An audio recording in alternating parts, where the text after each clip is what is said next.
Hey everyone, Justin here from Holistic Ostomy, and today we're going to be talking about a really important concept for people who have ostomies or are just getting ostomies, which is food, diet, and nutrition. Most of the information in this video is going to be coming from a handbook for new ostomy patients from the Vancouver chapter of Ostomy Society Canada. I had this book given to me and I have some really important information in it, I find. Of course, what everyone's worried about is living well after ostomy surgery and getting back to the foods that you love. Of course, your diet doesn't have to change dramatically in the long term, but you have to first learn how to safely enjoy foods you love while managing your ostomy so you don't run into any issues and you know what to expect. Once you have your ostomy and you're in the healing process, you're going to essentially try to be getting back to your normal diet. So this looks a little different for colostomies or ileostomies. I myself have an ileostomy, so that's what I'll be able to speak to more personally. But still, let's go over colostomies first. Once your bowels have healed, you can usually return to your previous eating habits with little or no alteration. Colostomies usually have a little less issue of blockages, so that's why you might be able to come back to a more diverse range of food faster. But still, for the first few months, you want to exercise caution, chew food well, and take it easy with nuts, skins, and raw vegetables, which are going to be coming up multiple times in this presentation. For ileostomies, this can depend on the person a lot more. The big thing here is that you're at risk of blockage if you're eating too much fiber. So you need to learn and reintroduce foods carefully. For many months after surgery, you want to be chewing food very well and start with soft cooked items. And we'll go through what some example foods could be soon. And of course, as I just introduced on the previous slide, the number one rule is to chew your food well. Just chewing your food well and taking the time to start digestion by mechanically breaking it down prevents most dietary complications such as blockages. Take your time with every meal, and especially when you're starting with new foods, and even more so if they're fibrous or raw.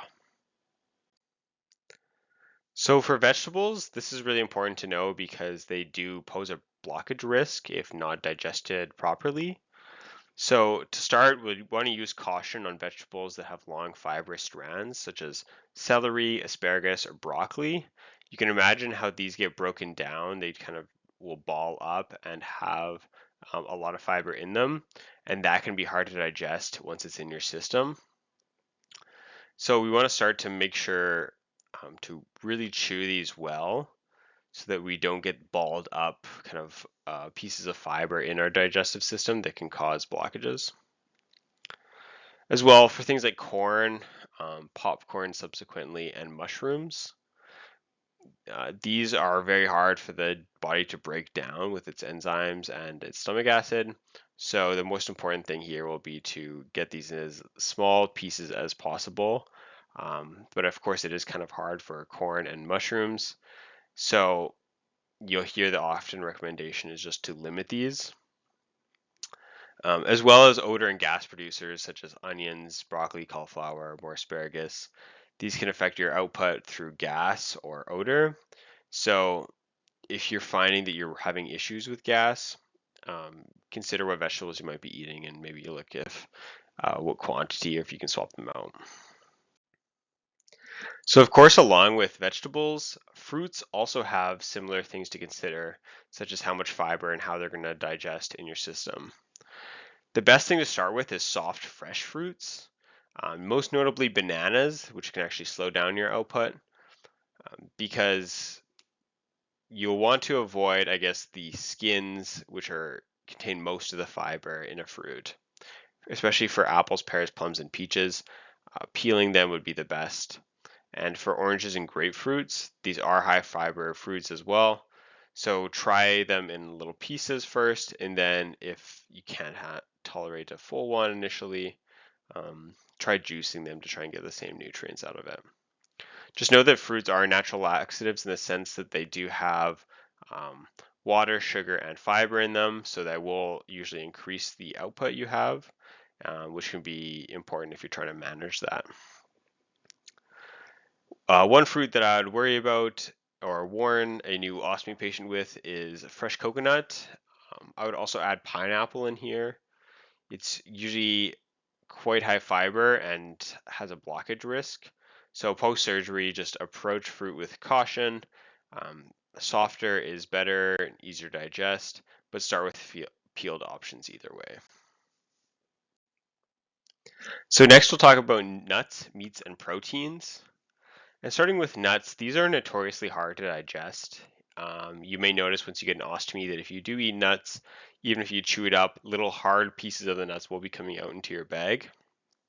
And that's just because it's hard for the body to break down. So the most important thing here will be start with small amounts and chew them extremely well.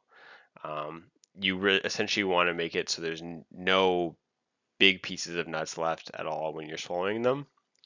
Um, you can start with peanut butter, as actually, especially smooth peanut butter, um, will digest easier and also can help with thickening your output if you do have a high output ostomy. In terms of meats, they're generally pretty easy to digest. The body's enzymes break them down quite readily, especially chicken that's very lean. That's usually a go-to along with fish for introducing meat back into a diet. However, with red meat or something like sausage, could also be in pork, carefully chew to avoid the gristle, um, lots of fat that can increase output, or heavy casings, such as in sausages, that do have a risk of sticking together and balling up in your digestive system. But with anything else, chew it and start slowly. Now, this might be a slide you want to stop on and take a screenshot of, or just read each food option. Um, these are some common examples for increasing odor, gas, or thickening or loosening stools. So for odor, of course, we're going to consider broccoli, asparagus, Brussels sprouts, cabbage, eggs, fish, onions, beans, and spices. This would actually be pretty similar for someone who didn't have an ostomy. If you've eaten these things before you had surgery, you might already know some of this.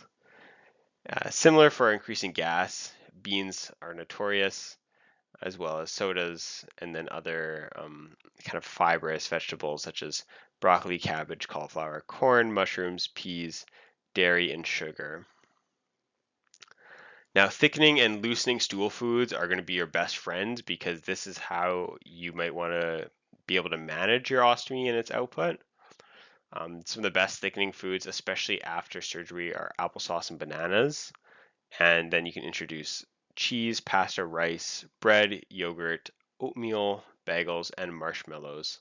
Which marshmallows are known as a trick to slow down your output temporarily if you're doing a bag change or something similar.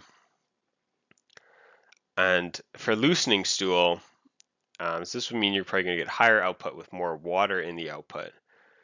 Would be fresh fruits, leafy greens, green beans, broccoli, raw vegetables, fried or spicy foods, juice, and chocolate.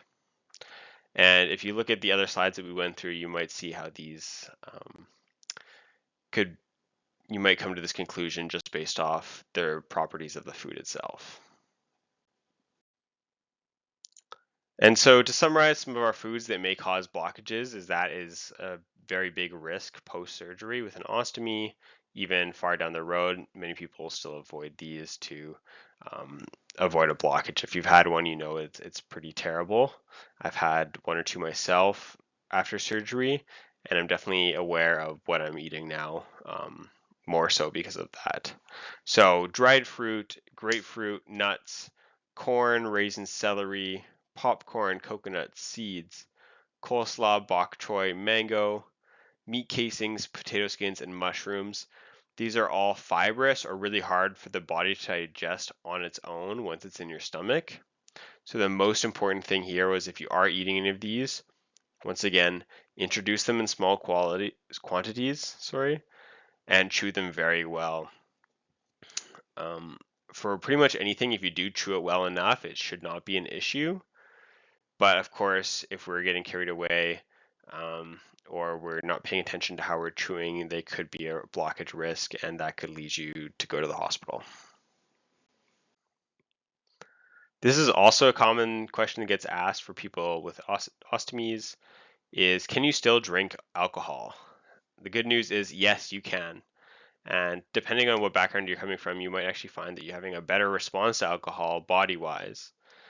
For example, I had Crohn's disease. That's why I got my ileostomy, and consuming any alcohol totally just upset my intestines, totally inflamed everything inside, and made my kind of flares so much worse. So I find actually now that I have my colon removed and I have an ileostomy, I tolerate alcohol way better with a lot less hangover. However, that's only with the caution is that I have a high dehydration risk with a ileostomy. So I'm also being very mindful of how much water I'm drinking, my electrolyte levels, and if I'm drinking beer or carbonated drinks, how much gas is going to be coming out.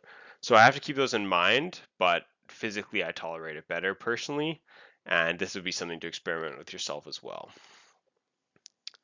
Colostomates and urostomates have less dehydration risk, um, but an ileostomate will have a higher risk just due to not having that large intestine. So definitely be mindful of how much water you're drinking with your alcohol. Some other good things to know here that I've picked up along the way and from the book are spicy foods can cause loose stool on their own, can increase gas and increase the output. So if you're going on a night out in the town and you don't want to be going to the bathroom as much, maybe avoid the spicy foods at dinner. And some other good things to know is that beets, or this could be any food really, can be turning your outputs different color. For example, beets might turn it pink or red, but also if I drink a blue Gatorade, my output might be blue or green. Um, as well, fresh asparagus could give you a urine odor. You also probably notice this if you eat fish, your odor will be different. And Pepto-Bismol can turn stool black from the bismuth inside.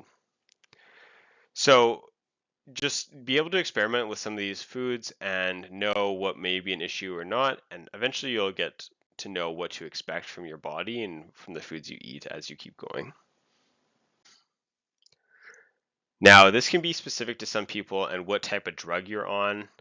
Um, but if you do have a significant portion of your bowel removed, whether that be small or large intestine, then your medical absorption can be affected from your medications. And so the shorter your intestine is, of course, the less space and time there is for your medication to absorb. You may find that chewable tablets are absorbing better than capsules or tablets because they will be broken down in your system easier. But do note this with caution. You do not want to break down time release medications, and consult your pharmacist or doctor before messing with your medications or trying anything new. Um, Time release, you don't want to crush or empty, as we said. Same with enteric coated, you don't want to crush those as well. Um, and lastly, ileostomies do not want to take laxatives, as that gives you a dehydration risk. But just like anything else in this presentation, consult with your medical practitioners, as I am just a person with lived experience, and this is not serious medical advice. So as you're getting used to your ostomy, you're going to be wondering, can you control your output? Can you control your intestines more with diet? And the answer is yes, kind of. The most important thing is to not restrict fluids. Don't try and reduce your output by drinking less. Dehydration is really important, and it's dangerous for ostomates, especially ileostomates who don't have that large intestine. So what you can do is stick to your regular meal times and learn your body's patterns. And once you anticipate your low output times, or you can choose thickening foods to slow down output, then you can have a better sense of what's going to happen and when. And what you shouldn't do is stop eating or reduce liquids. That's just not going to help your surgery or nutrition at all.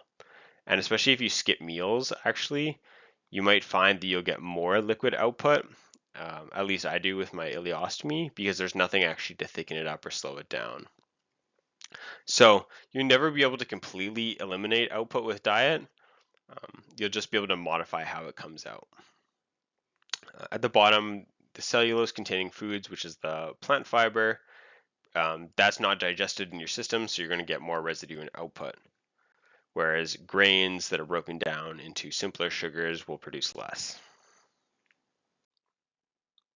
So I want to put this topic in here too, as some ostomates will run into this. And this is about Imodium and anti-diarrheal products that's going to manage the flow and the speed of your waste output. So some colostomates experience loose stool for a few weeks after surgery. This can be normal and usually resolves on its own.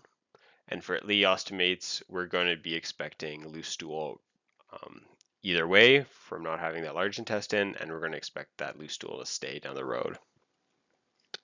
Now, if you are running really high output ostomies, first of all, definitely consider your dehydration risk. That's going to be the most important thing. But talk with your doctor as well if there is any possibility of using Imodium or antidiarrheals if you have a chronic situation that's not improving with diet situations. But however, also just know if you have an ostomy, sometimes you might get diarrhea as well if you eat something bad or you just kind of have a stomach bug like other people. Sometimes it will just resolve itself and can be managed with with a bland diet and some thickening foods. But definitely discuss with your doctor what's appropriate for you and consult a dietitian if you need to.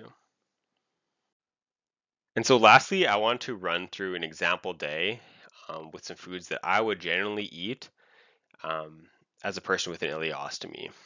So I work 9 to 5 in an office, so I get to thankfully structure my day and plan my food, and this might be what I eat. For breakfast, I start with Greek yogurt and blueberries and granola. So what I am thinking when I'm putting together these meals is what's going to give me fiber, what's going to increase my output, and what's going to slow things down. So for example, our Greek yogurt is going to digest easily as a milk product, and there's going to be minimal residue. So if I only ate Greek yogurt, I wouldn't expect much output. Now for blueberries, these will usually be frozen blueberries that are softened in the microwave.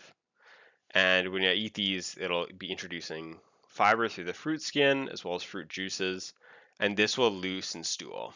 These will also color my stool to be kind of a dark blue, dark brown color, which is expected.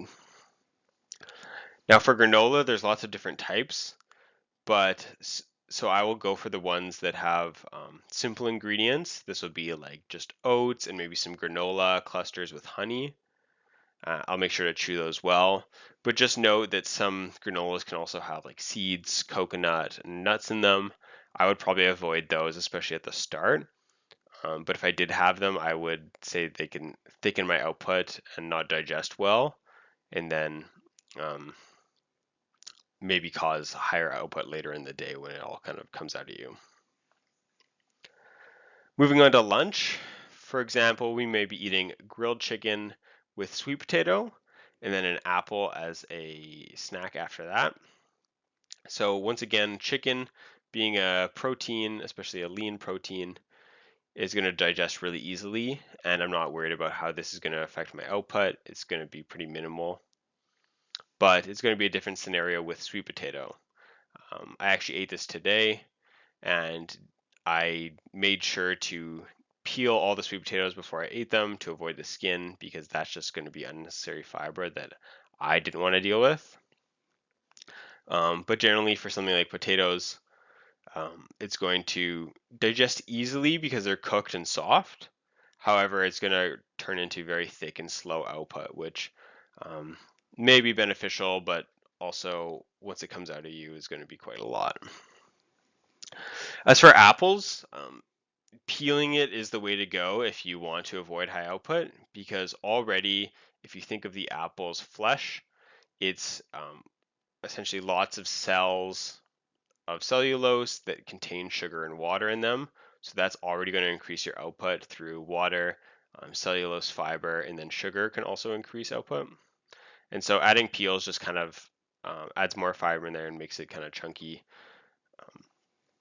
So going with a peeled apple is usually my go-to if I feel like I need to manage my output. Now, lastly, for dinner, say we have a stir-fry beef on rice noodles, or rice or noodles with some vegetables. Once again, beef can digest easily, especially a leaner cut, or if it's cut down into strips. Um, the stomach enzymes will eat that up. But if it is super fatty or oily, it can cause runny stool just from the fat digestion. Now, choosing rice or noodles, I'm assuming this is going to be like a kind of a white based um, rice or noodle product. These are both refined grains and those are broken down easily with little residue. So I wouldn't worry too much about these as well, increasing my output a lot as well. They're not high in fiber. So I guess the most important thing here would be look for the vegetables.